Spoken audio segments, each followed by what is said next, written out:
희망찬 2026년 새해가 밝았습니다. 새해를 맞이할 때마다 우리가 가장 많이 하는 인사가 바로 새해 복 많이 받으세요, 또 행복하세요 라는 인사를 주고받습니다. 그런데 이 행복하세요 라는 질문을 우리가 할 때에 과연 어떤 사람이 행복한 사람일까, 또 행복이 어디서부터 오는 것일까 라는 생각을 하게 됩니다.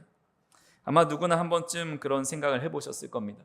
우리가 믿는 하나님은 전지전능하시고 모든 것을 다 가지신 온 인류의 주인이신데, 우리가 그런 하나님을 믿는 주님의 자녀인데 왜 우리의 삶은 늘 이렇게 부족한 결핍투성일까라는 그런 생각을 해보게 됩니다.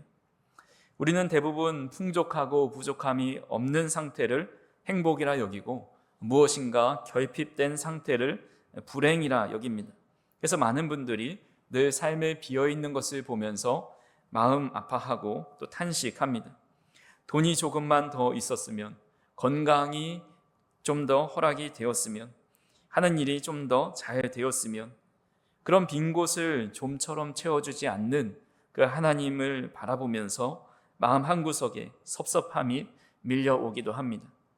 하나님이 세상을 지으신 전능자라 한들 지금 과연 나랑 무슨 상관이 있는가? 내 현실은 여전히 어렵고 아무런 변화도 없다라는 생각이 드는 것입니다. 하지만 성경은 부족함을 단순히 결핍으로 보지 않습니다. 성경은 부족함을 하나님이 일하시는 공간으로 봅니다.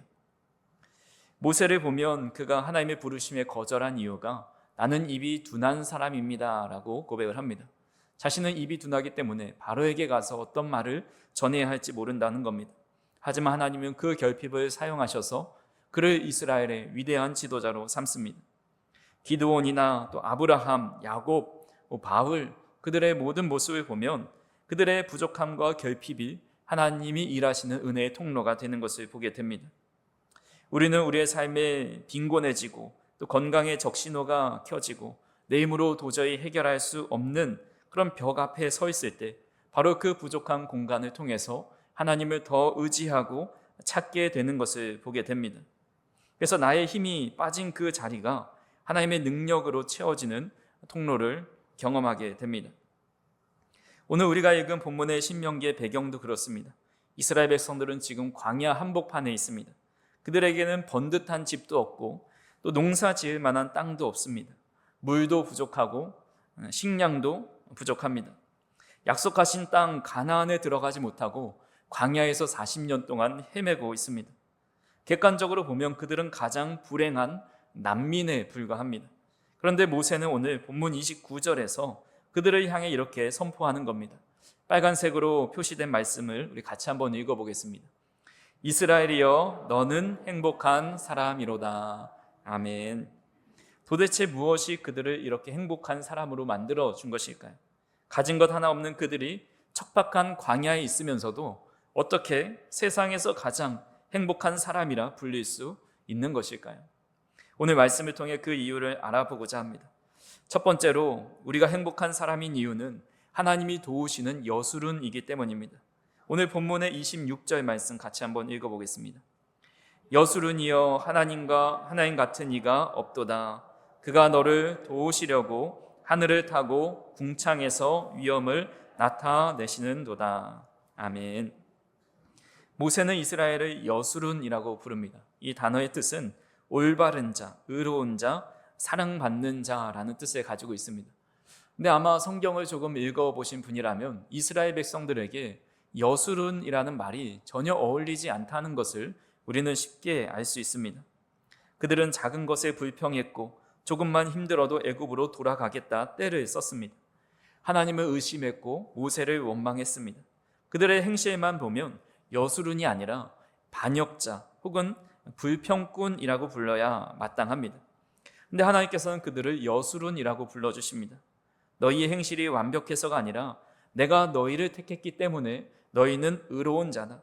너희가 잘나서가 아니라 내가 너희를 사랑하기로 작정했기 때문에 너희는 존귀한 자다라고 은혜의 선포를 하고 계시는 겁니다. 우리가 행복해야 할 이유가 바로 여기 있습니다. 우리 행복의 조건이 나의 자격과 또 능력에 달려 있다면 우리는 매일 불행할 수밖에 없습니다. 여전히 실수하고 부족하고 넘어지기 때문입니다. 우리의 삶은 결핍으로 가득 차 있기 때문입니다.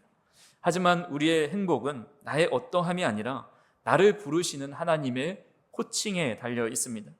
세상이 우리를 향해서 실패자라, 또 아무것도 가지지 않은 자라, 천한 자라 부른다 하여도 하나님께서 오늘 여러분들을 나의 여수run이여, 나의 가장 사랑하는 자여라고 부르고 계시다라는 겁니다. 그렇다면 그 하나님께서 여수run을 어떻게 대우하십니까?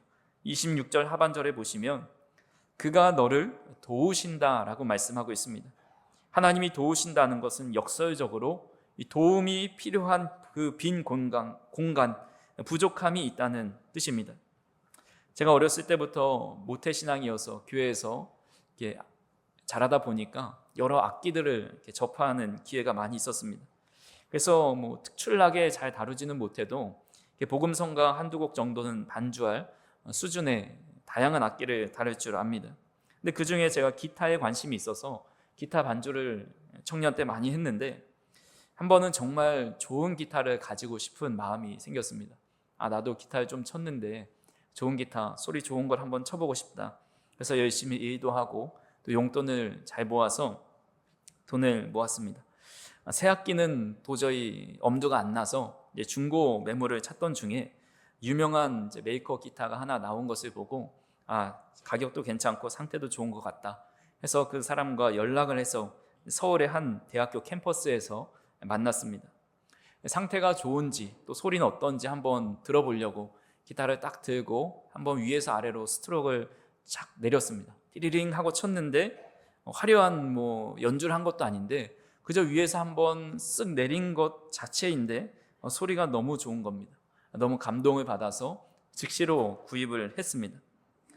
근데 그 기타가 아직 제 수중에 있다면 지금 와서 좀 보여드리고 연주도 해드리고 싶은데 이미 제 손을 떠나서 다른 분에게 팔아서 아쉽게도 지금은 보여드릴 수가 없습니다. 다 비슷하게 생긴 기타지만 그 소리가 다른 이유가 여러 가지 이유가 있습니다. 근데 소리가 좋은 이유 중에 하나는 악기에서 나오는 공명, 쳤을 때 울리는 그 울림이 그 악기의 소리가 좋지 않은지를 가늠합니다. 우리 첼로나 바이올린 또 기타 같은 현악기들을 보면 그 악기의 바디 통 부분이 꽉 차 있는 것이 아니라 비어 있습니다.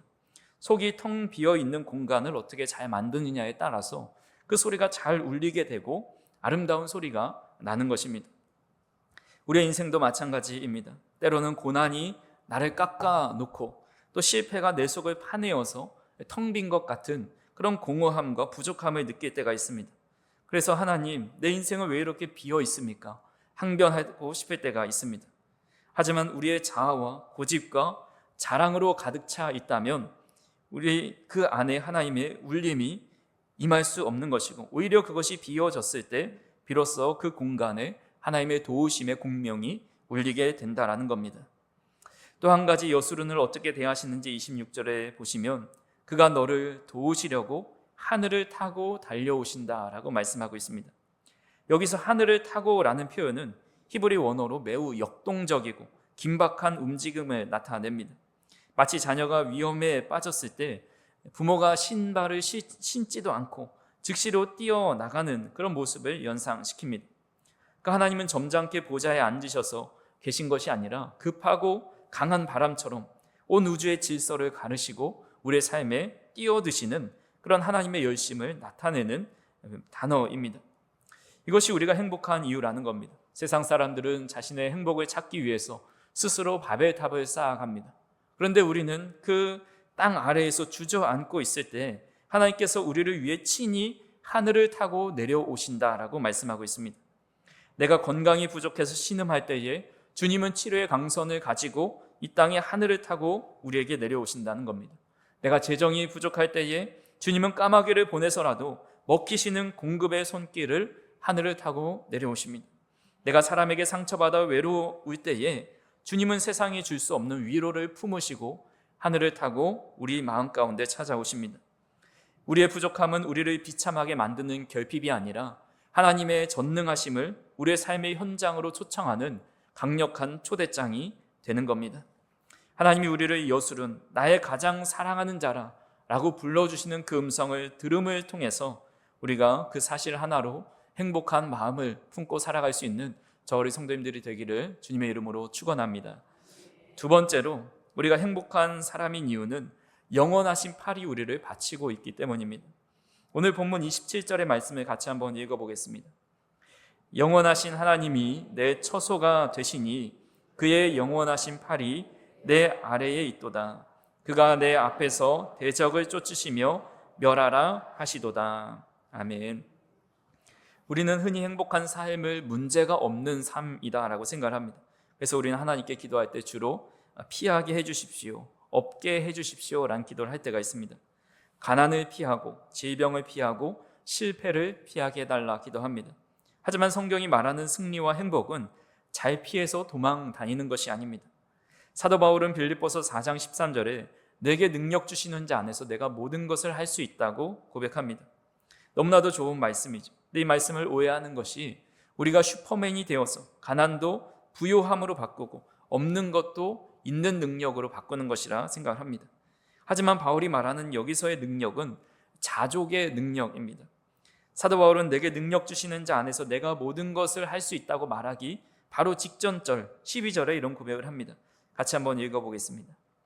나는 비천에 처할 줄도 알고 풍부에 처할 줄도 알아 모든 일 곧 배부름과 풍부와 궁핍에도 처할 줄 아는 일체의 비결을 배웠노라. 아멘. 이 고백은 가난이 와도 나는 기죽지 않고 부유해도 교만하지 않고 어떤 상황이 찾아와도 내 안의 기쁨과 평안을 빼앗기지 않는 그런 영적인 맷집이 있다라는 의미입니다. 매트릭스라는 영화 아마 제 나이 이상 되시는 분들은 한 번쯤은 보셨을 것입니다. 이 장면의 최고의 명장면 중에 하나는 이 주인공이 총알을 피하는 장면입니다. 선글라스를 끼고 또 긴 코트를 입고 날아오는 총알을 멋있게 피하는 모습을 보면서 우리는 감탄을 합니다. 와, 어떻게 저렇게 멋있게 피할까? 그래서 많은 사람들이, 저도 어렸을 때 이 장면을 패러디하면서 친구들과 놀았던 기억이 납니다. 근데 우리가 현실적으로 좀 생각을 해보면 이 주인공이 왜 총알을 피하고 있습니까? 총알을 맞으면 죽을까 봐 피하고 있는 겁니다. 즉 우리는 잘 피한다, 멋있다, 포즈가 아주 멋있다 이렇게 칭찬을 하지만 사실 주인공 입장에서는 이거 맞으면 안 되는데 식은땀을 흘리면서 피하고 있을 수가 있다라는 겁니다. 그와 비교되는 영화가 있습니다. 우리 슈퍼맨 잘 아시죠? 이 슈퍼맨이라는 영화를 보시면 강도가 슈퍼맨에게 총을 난사합니다. 근데 그 총이 이 슈퍼맨에게 하나도 관통하지 못하고 다 튕겨 나갑니다. 그리고 슈퍼맨은 피하지 않고 담담하게 걸어갑니다. 겁에 질린 강도가 권총을 하나 꺼내가지고 그 슈퍼맨의 눈을 향해서 쏘는데 어떻게 되었을까요? 총알이 눈을 뚫지 못하고 그저 종이짝처럼 찌그러져서 바닥에 떨어졌습니다. 슈퍼맨은 눈 하나 깜짝하지 않습니다. 제가 이렇게 영화 이야기를 장황하게 하는 이유는 오늘 본문에 말씀하시는 영원하신 팔이 내 아래에 있도다 라는 말씀이 바로 이 매트릭스에 나오는 주인공이 아니라 슈퍼맨과 같은 모습이기 때문입니다. 세상 사람들은 행복해지기 위해서 요리조리 불행을 피해 갑니다. 이것만은 안 걸려야 돼, 이것만은 피해야 돼, 이거 맞으면 나 큰일 나 하면서 불안 속에 총알을 피하듯이 살아갑니다. 하지만 하나님의 백성이 우리는 다르다라는 겁니다. 하늘에 하나님의 영원하신 팔이 우리를 감싸 안고 계시기에 가난의 총알이 날라와도 우리를 뚫지 못한다는 겁니다. 실패의 총알이 날라와도 우리를 죽이지 못합니다. 질병의 총알이 내 눈앞까지 와도 하나님께서 보호하시는 그 사람은 그 영혼을 아무도 그 질병이라도 그의 영혼을 상하게 할 수 없다라는 겁니다. 특히 그의 영원하신 팔이 내 아래에 있다는 말씀이 은혜가 되는 것은 이 말씀이 우리가 절대로 떨어지지 않는다는 의미가 아닙니다. 살다 보면 때로는 우리가 실족해서 넘어지고 떨어지고 깊은 바닥으로 추락할 때가 있습니다. 하지만 성도의 추락은 끝이 보이지 않는 낭떠러지로의 추락이 아닙니다. 인생의 바닥이라고 생각하는 그것보다 더 낮은 곳에 주님의 팔이 우리를 받쳐주고 계시다는 의미입니다. 전에 한 번은 아이들이랑 침대에서 놀아주는데 점프 놀이를 했습니다. 아이는 침대에서, 제가 침대 바깥에 있고 아이는 침대에서 저를 향해서 뜁니다. 너무 신나가지고 몇 번을 하는데 체력이 안 돼가지고 이제 힘들어서 아빠 못하겠다, 이제 좀 쉬자, 물 좀 마시려고 뒤돌아서 가는데 아이가 너무 흥분을 했는지 제 말을 못 들은 것 같습니다. 그래서 제가 뒤돈 사이에 저를 향해서 점프를 했는데 그만 바닥에 떨어지고 말았습니다. 아빠가 잡아줄 줄 알고 뛰었는데 안 잡아준 서름 때문인지 넘어져서 아파서였는지 아이는 큰 소리로 울었던 기억이 납니다. 사람의 손은 놓칠 때가 있습니다. 미끄러질 때가 있고 다른 생각을 해서 받아주지 못할 때도 있습니다. 절대 안전을 보장해 주지 못합니다. 그래서 사람들은 인생이 추락하면 그것이 바로 절망이고 파멸이고 두려움이라 생각을 합니다. 하지만 하나님의 팔은 다릅니다. 하나님의 팔 아래에 있는 성도, 하나님의 팔은 이 추락하는 성도를 받아주시는데, 즉 성도의 떨어짐은 하나님의 팔에 안기는 것이고 또 하나님께로 안기는 설렘의 감정을 느낄 수 있다는 겁니다. 바닥인 줄 알고 떨어졌는데 그것이 바로 하나님의 품이었고 하나님의 손이었다면 얼마나 즐겁고 행복한 일이겠느냐라는 겁니다. 하나님은 우리가 떨어지는 그 바닥보다 더 낮은 곳에서 우리를 받쳐주고 계시다라는 믿음이 있다면 우리는 떨어지고 넘어지는 것을 두려워하지 않을 수 있습니다. 나치 수용소의 지옥 같은 고통 속에서도 믿음을 지켰던 코리텐 붐 여사는 이런 말을 했습니다. 가장 깊은 구덩이라 할지라도 하나님의 사랑은 그보다 더 깊은 곳에 있었습니다 라는 고백을 합니다. 올 한 해 우리가 시작하면서 비상하는 것이 아니라 때로는 벌써 추락해 보이는 것 같은 그런 삶을 사시는 분들도 있습니다. 남들은 다 새해라고 설렘으로 가득하고 행복하게 잘 사는 것 같은데 왜 나만 이렇게 힘든 삶을 살아가는 것일까라는 생각이 들 수 있습니다. 제가 어떤 말로 위로를 해드리고 힘을 드릴 수 있겠습니까? 저는 그저 제 말이 아니라 하나님의 말씀을 전해드리는 겁니다. 내가 아무리 높은 곳에서 떨어져도 그 낮고 낮은 곳보다 더 낮은 곳에 나의 손이 너를 받쳐주고 있다. 주님은 오늘 우리에게 말씀하고 계시는 겁니다. 우리는 슈퍼맨처럼 강해서 행복하는 것이 아니라 때로는 넘어지고 떨어지지만 그 어떤 나락으로 떨어져도 절대 놓치지 않으시는 하나님의 강하신 팔이 있기 때문에 행복하다라는 겁니다. 우리가 떨어지는 그 자리에 하나님의 팔이 있고 내가 추락하고 고난당하고 어려움당하는 그곳에 하나님의 품이 우리를 맞아주신다라는 그 사실을 믿으심으로 어떤 상황에서도 우리가 행복한 마음, 감사한 마음, 주님을 향해 설레는 마음을 가지실 수 있기를 간절히 소망합니다. 마지막 세 번째로 우리가 행복한 사람인 이유는 세상이 줄 수 없는 여호와의 구원을 얻었기 때문입니다. 오늘 본문 29절을 같이 한번 읽어보겠습니다. 이스라엘이여 너는 행복한 사람이로다. 여호와의 구원을 너같이 얻은 백성이 누구냐? 그는 너를 돕는 방패시요 내 영광의 칼이시로다. 내 대적이 내게 복종하리니 내가 그들의 높은 곳을 밟으리로다. 아멘. 모세는 지금 이스라엘 백성들을 향해서 너희가 가나안 땅을 차지하게 되었으니 행복하다라고 말하지 않습니다. 모세가 그들에게 행복하다라고 말한 이유는 여호와의 구원을 얻은 백성이기 때문 그 하나 이유였습니다. 전에도 말씀드렸지만 세상이 말하는 행복은 언제나 조건부입니다. 그 조건이 사라지면 행복도 사라집니다. 하지만 성경이 말씀하시는 행복은 존재의 변화에서 오는 행복입니다. 죄인이 의인이 되고 멸망을 받을 자가 하나님의 자녀가 되는 신분의 변화입니다. 이 구원은 세상이 빼앗아 갈 수도 없고 환경으로 인해서 취소될 수도 없습니다.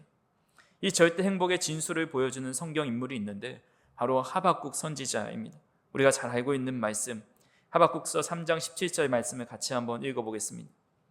비록 무화과 나무가 무성하지 못하며 포도나무에 열매가 없으며 감람나무에 소출이 없으며 밭에 먹을 것이 없으며 우리의 양이 없으며 외양간에 소가 없을지라도. 아멘. 이스라엘 백성들은 바벨론의 침공을 받아서 멸망받기 직전입니다. 공포가 눈앞에 있고 경제는 파탄나 있습니다. 모든 소망이 끊어진 상황입니다. 근데 이곳에서 마찬가지로 없으며 라는 말을 6번이나 반복합니다. 과일도 없고 곡식도 없고 가축도 없고 밭에 아무것도 없습니다. 희망이 없고 가장 불행한 사람입니다. 하나님 어떻게 나한테 이럴 수 있습니까? 어떻게 아무것도 주시지 않을 수 있습니까? 하나님 살아계신 거 맞습니까? 원망하며 하나님을 부인하는 것이 마땅한 상황입니다.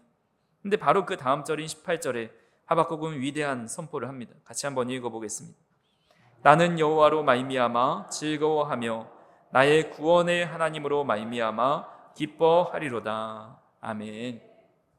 하박국 선지자가 어떻게 기뻐할 수 있겠습니까? 무화과 나무도 없고 포도 열매도 없고 양떼도 없지만 구원의 하나님이 아직 남아있기 때문입니다.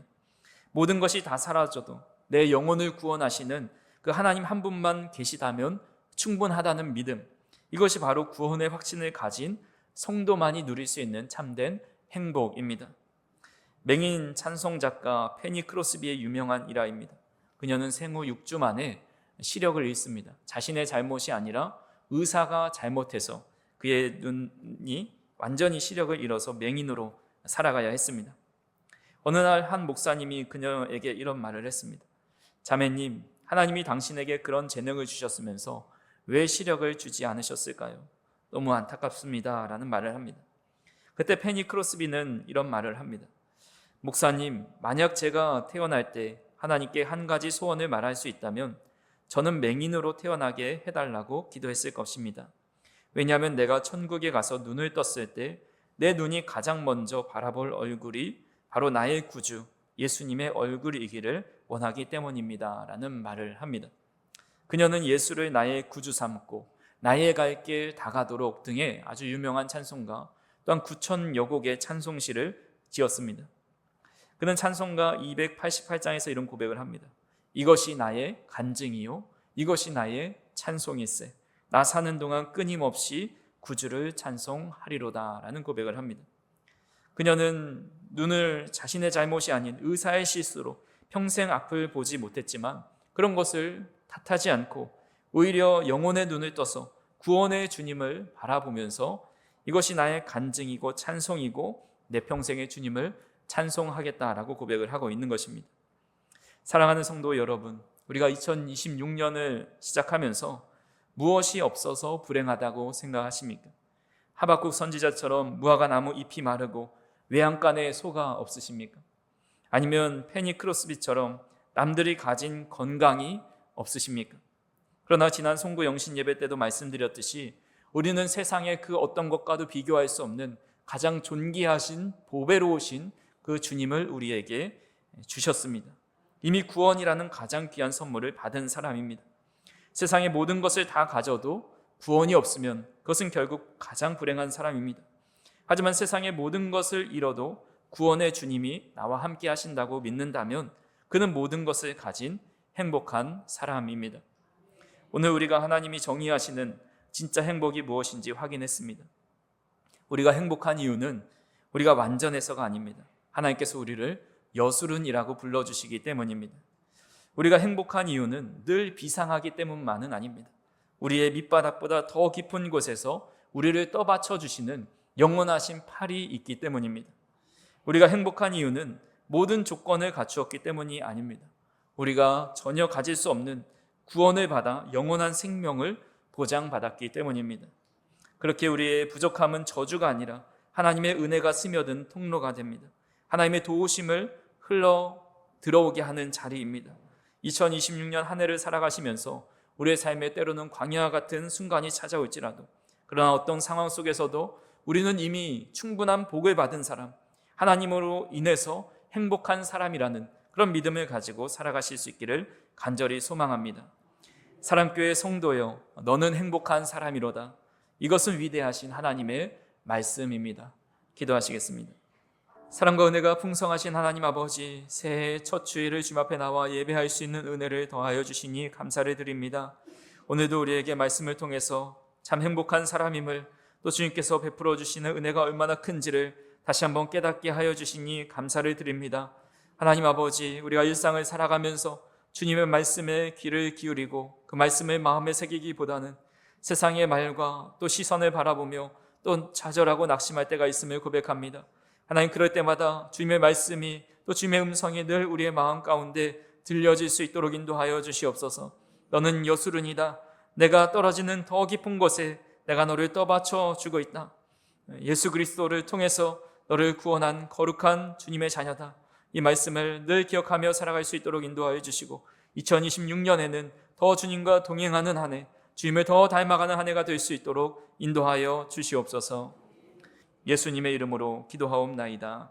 아멘.